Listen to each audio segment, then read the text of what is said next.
Hi everyone, I've just finished reading this book, which was actually given to me by my brother when he became a father, and it is Letters from a Father to His Daughter, which is a collection of all the letters written by, well, not all the letters written in a certain period by Jawaharlal Nehru, one of the founding fathers of, well, India and Pakistan.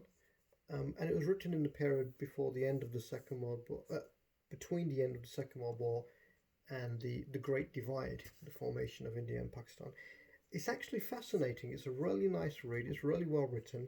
Nehru was obviously a very well educated man, and what he does in the letters is he essentially educates his daughter, imparts ideas to her about how the world is, how the world was formed, what civilization is.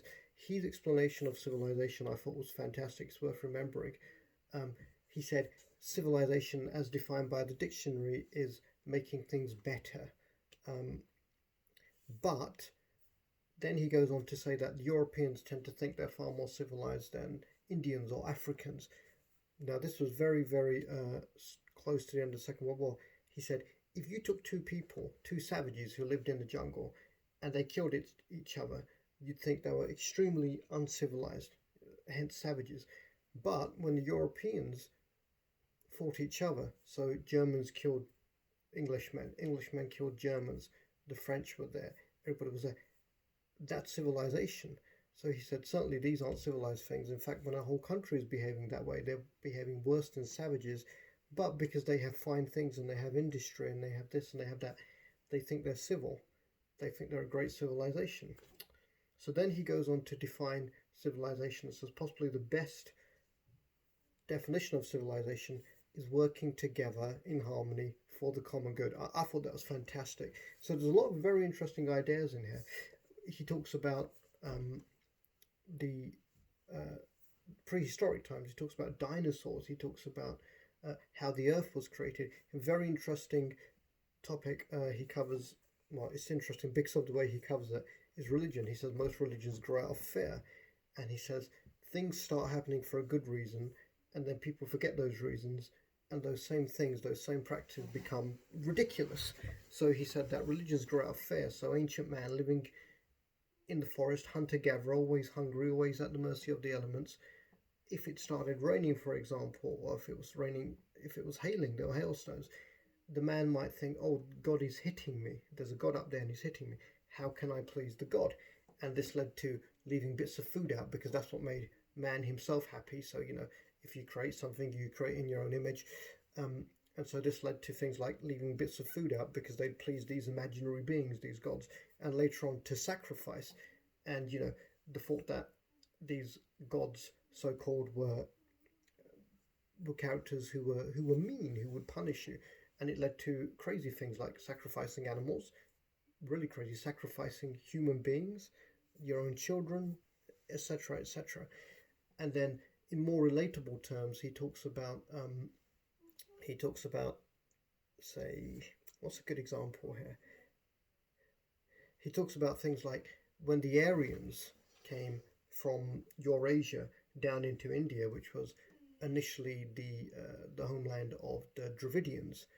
Dravidians being now mainly confined to Sri Lanka, South India, so Punjab, Afghanistan, all those areas, they're Aryan. So I find out I'm probably of Aryan stock. Aryan meaning gentleman. Yeah, it's a very interesting read. The guy educated his daughter beautifully, and what a knowledgeable guy he was is really quite fascinating. Um, and the way he spoke to or wrote to his daughter is really quite nice. If you have children of your own, you can just imagine how nice it would be to be able to educate your children like this, to give them such a rounded world view.